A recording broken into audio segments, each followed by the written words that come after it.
위대한 계명 뭐죠? 마음을 다하고 성품을 다하고 힘을 다하여 주 여호와 너희 하나님을 사랑하라. 두 번째 계명이 무엇입니까? 내 이웃을 내 자신과 같이 사랑하라.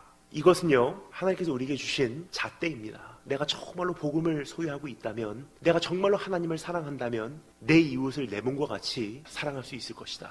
특별히 요한 1서에 뭐라고 기록되어 있죠? 하나님을 사랑한다고 하면서 내 이웃을 그렇게 사랑하지 못한다면요, 그 사람은 거짓말하는 자래요. 눈에 보이는 형제도조차 사랑할 수 없으면서 눈에 보이지 않는 하나님을 어떻게 사랑할 수가 있느냐. 즉 주님께서 우리에게 말씀하시고자 하시는 이 성경적 논리는 무엇이냐면요, 하나님을 사랑하라. 그런데 하나님을 사랑하는 것을 어떻게 우리가 증명하는지, 내 이웃을 사랑하라. 내 이웃 사랑하는 것에 우리가 실패한다면요, 하나님 사랑을 아무리 이야기해도요 거짓말이라는 거예요. 하나님을 사랑하라. 그런데 하나님을 어떻게 사랑할까요?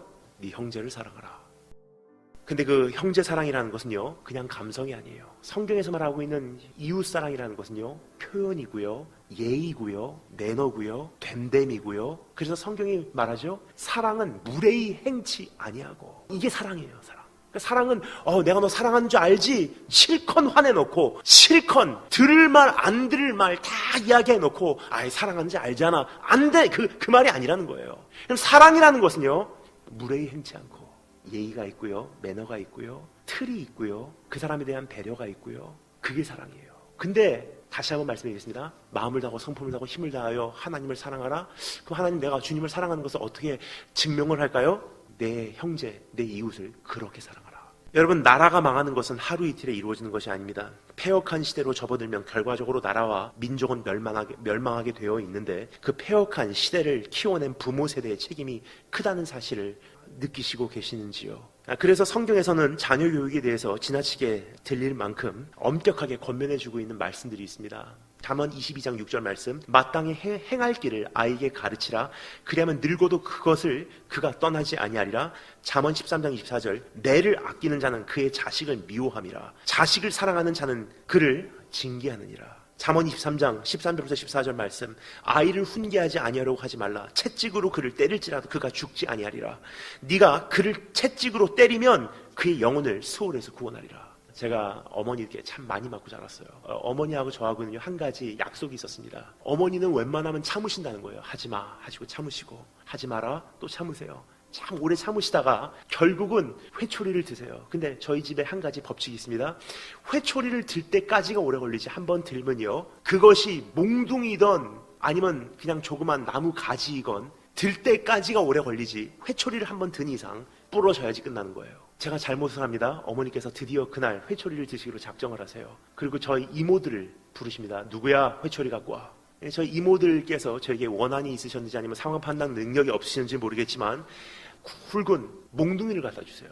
그러면 저는 그때 이미 상황이 이거 심각하다는 사실을 감지하고요, 무릎 꿇고 빕니다. 두 번 다시 안 할게요. 용서해 주세요. 그런데 권위는 권위예요. 입에 말이 뱉어진 이상 회초리를 드는 날 너는 정령 죽으리라. 그때 무릎 꿇고 아무리 빌어도요, 이미 선포한 말이기 때문에 권위를 지켜야 되잖아요. 회초리를 들고요, 그때부터 내려치기 시작하는데, 몽둥이를 보시는 순간, 이모들이 몽둥이를 가져다 주시는 것을 어머니께서 보시는 순간 한숨을 쉬세요. 왜요? 이 몽둥이가 부러져서는요, 아들이 죽게 생겼거든요.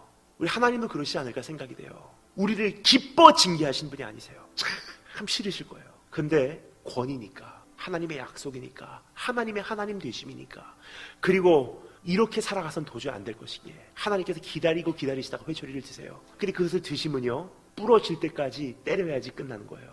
하나님께서 회초리 드실 때까지 오래 걸리죠. 하지마, 그 사람 만나지마, 거기 가지마, 그거 하지마, 그거 내려놔, 그거 중단해, 거기서 돌이켜, 계속 말씀하시다가 하나님께서 어느 날 회초리를 드시잖아요. 진짜예요. 그때부터는요, 하나님께서 정하신 길이 다 차기까지, 회초리가 부러질 때까지, 하나님께서 예정하신 그 모든 징계가 다 우리 삶 속에 그 솥에서 징계가 쏟아질 때까지는요, 끝나지 않아요. 하나님의 징계대로 다 집행하시면요, 우린 멸망당해버립니다. 파괴돼 버려요. 심판의 진노의 자녀들이에요. 그런데요, 하나님께서 결국 어떻게 하십니까?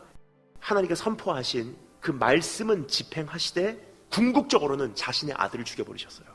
십자가를 보면요, 두 가지 메시지가 보입니다. 첫 번째, 하나님께서 죄를 얼만큼 미워하셨는지 예수 그리스도를 십자가 못 박을 때까지 미워하셨어요. 두 번째 메시지, 하나님께서 우리를 얼만큼 사랑하셨는지 예수 그리스도를 십자가에 못 박으실 만큼 우리를 사랑하셨어요. 회초리가 부러집니다. 그땐 이미 저는 막 울고 있어요. 반바지 입고 있었던 저는요, 허벅지가 다 이게 자국이 나 있어요. 그럼 어머니께서 이제 회초리 부러졌어. 그럼 저 막 울면서 저 어머니께서 저에게 물어보십니다. 이제 끝났으니까 엄마가 물어볼게. 너 어디가 아파? 그러면은 저 이제 어머니한테 말해요. 여기가 아파요. 여기가 아파요. 맞은 데를 다 이렇게 최근에 있었던 일이 아니에요. 아주 어렸을 때 여기가 아파요. 여기가 아파요. 그럼 저희 어머니께서 그 다음 질문을 여쭤보세요. 물어보십니다. 엄마는 어디가 아파? 기가 막히도 제가 그걸 답을 합니다. 엄마는 마음이 아파요. 그 다음 질문이 더 대단한 질문이에요. 누가 더 아파? 엄마가 더 아파요. 그러면 이제 됐다 하고 이제 엄마를 위해서 기도해줘. 그러면 제가 어머니를 위해서 기도해 줍니다. 하나님, 제가 잘못해서 엄마 마음이 아파요. 용서해 주세요. 두 번 다시 똑같이 이런 방법으로 엄마의 마음 안 아프게 하시고 저도 안 아프게 해주세요. 이렇게 기도를 합니다. 제가 기도를 마치자마자 어머니께서 저를 위해서 기도해 주세요.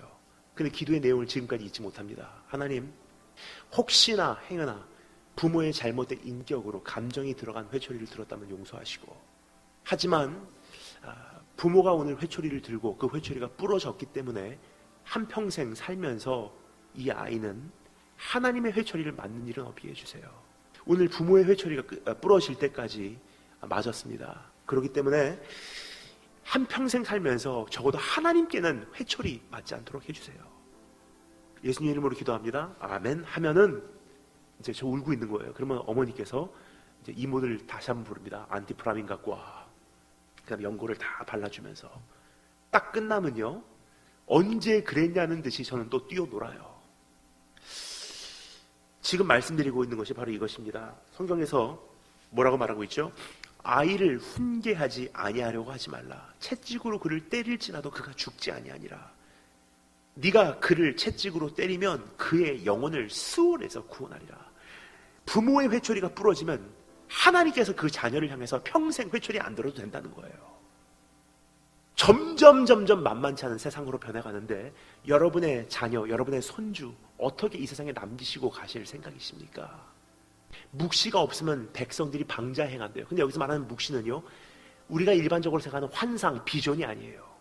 묵시가 없는 것은요, 하나님의 묵시, 즉 하나님의 계시, 하나님의 율법, 하나님의 기준이에요. 기준이 없으면 백성은 방자히 자기 원하는 대로 행하거니와 그 백성은 패망한대요. 패망한대요. 아버지의 마음으로 이웃사랑을 하는 배려의 정신으로 우리 한번 그렇게 나갔으면 교회가 드디어 빛과 소금의 사명을 감당할 수 있지 않나 생각합니다. 다 기도하겠습니다.